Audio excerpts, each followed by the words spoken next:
the Classic Hot Rods are now lining up for their second heat of the evening here at Birmingham Wheels. This being round 12 of the English series for 2017. And although we haven't got quite as many cars out for this one, once again we have a good contingent of the white tops out there, being led by 164 Simon Wood. Sammy Mitchell will be once again alongside him in car 153, the all blue Mark II Escort. And then we have the 31 car of Steve Gooding, which is the Avenger. John McFarland is now on row 3 for the start of the second event. John, it has to be said, put in his best ever performance in that first race so far in his Classic Hot Rod career. And in spite of the fact that John professes that he wasn't racing with what he knows to be the correct diff for Birmingham, he certainly raced that car beyond itself and had a fantastic race with the man who starts immediately behind him, which is 257 Andrew Willis. 44 Cara Boyd is also there. She had heating problems in that car, the engine getting quite a bit hot in that first event, so they've removed the famous Riley grille in readiness for the second heat. There's our B graders. And 445 Graham Boyd and 121 Charlie Shembry. Charlie, of course, was third in the first race, whereas Graham had problems, a bit of damage, broke his half shaft and had to retire halfway through the first event. Lee Wood with his striking orange and silver HB Viva is next amongst the A graders, and Lee actually spun out in the first event, which resulted in his 9th place finish, but he doesn't say that the car is handling well. Your stars and superstars, the star men, 555 Gavin Tabor, who went ever so well at Cowdenbeath a few weeks ago, and has won a lot of races since he joined the Formula. 72 Gary Goodswood, in contrast, has been Mr. Consistent, but hasn't yet won a race. We have 17 Kenny Purdy, the Scottish Power Series leader, and 91 Tim Stewart, who's the current English Series leader. They are two superstars at the back.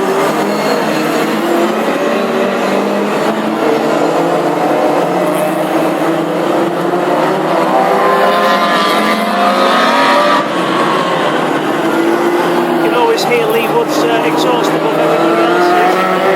A real snarly rasp that he has emitting from the HB Viva. So, installation lamps complete. The start marshal brings the car straight out, and they will continue, all being well, with the rolling lap. So the white tops carry on. There goes Charlie and Graham amongst the B graders. They've latched on to continue the rolling lap. Then 333 Lee Wood. Your star men, 555 Gavin Tabor, 72 Gary Goodswin, and your points leaders, 17 Kenny Purdy and 91 Tim Stewart. So here we go.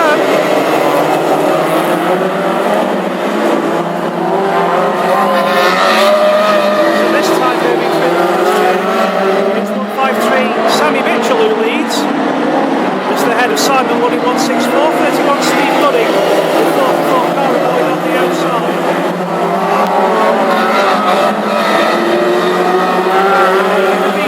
121 Charlie Shembry will see that whole entourage of C graders ahead of him as he has to think about how he's going to do his best to pass those ahead.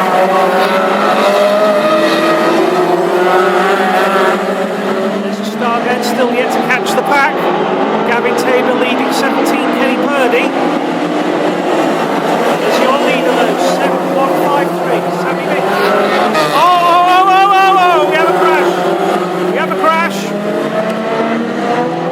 And that was a whole sneaking affair where the white tops got in each other's way. And right into the wall, head on went 31 Steve Gooding, and that's for the second time this year Gooding has received a huge crash. The one that he had earlier was at Ipswich. We were very lucky to see that the rest of them out there avoided anything similar, but poor Steve, his car T-boned the wall right in front of the start-finish line, and that will be the end of Steve's evening, unfortunately. Let's hope indeed that the car can be salvaged, but we have seen worse, and it has to be remarked that back at Logelly earlier in the year at the Scottish Open, 162 Keith Cheshire had an awful crash where the car hit the plating and the front end of it was completely destroyed. But amazingly, thanks to the hard work of Jerry Rothwell and Anthony Boyle over in Ireland, they've rebuilt that car. So it just goes to show that if the time and the facilities and the parts are there, what amazing things can be done to keep these classic hot rods alive. It is a full-blown formula, proper racing. It's not just a show class, and unfortunately accidents can happen. And you can see there that the white tops got in each other's way and tripped over one another, and unfortunately it was Gooding who paid the price.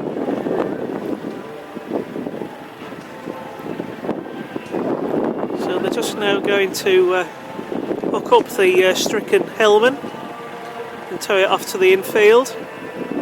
Just hope that Steve himself is alright, because he certainly would have felt that.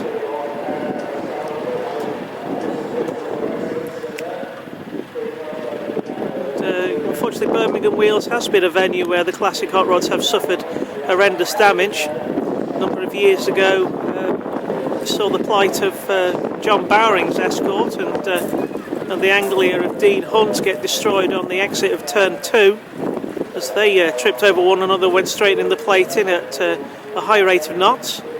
Very similar to the way that Steve has just done there. And in contrast to the modern space frame design machines of the 2 litre hot rods and of course the Nationals, the classics got no space frame to support the car. It is just the original shell, and of course that can result in the damage looking a lot worse in contrast to other cars. But the 3 principal drivers who were involved in that are indeed on the infield: Simon Wood, 31 Steve Gooding, and unfortunately 84 John McFarlane as well. So John's got his tail end bumper was ripped off, and other such things, but hopefully he will be able to repair that and get it out for the final, but we shall see. Unfortunately, Roger Marshall was unable to repair his car for this second heat of the night. The former historic rally driver who's come into classics in the former John Bowring car, and absolutely beautiful in a dark blue and cream combination, 109. And Roger came out for heat number 1 only to find that his throttle cable had snapped. I understand that Charlie Shembry is giving him a replacement throttle cable, but unfortunately he's not yet been able to repair that car for the second heat. So we're indeed quite a few cars down in this second heat now, as we wait for the traffic to clear. Well, I should say that make sure that the tarmac is clean enough after probably the radiator damage would have burst and all the water go out onto the track with its antifreeze. So obviously they've got to clean that up, because antifreeze is very slippy stuff.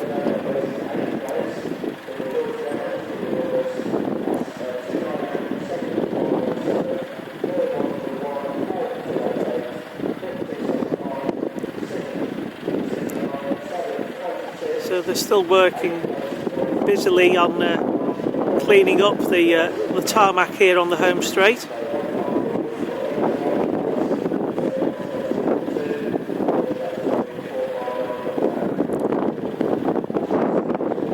So we should pause it just at the moment and allow them to clear that up.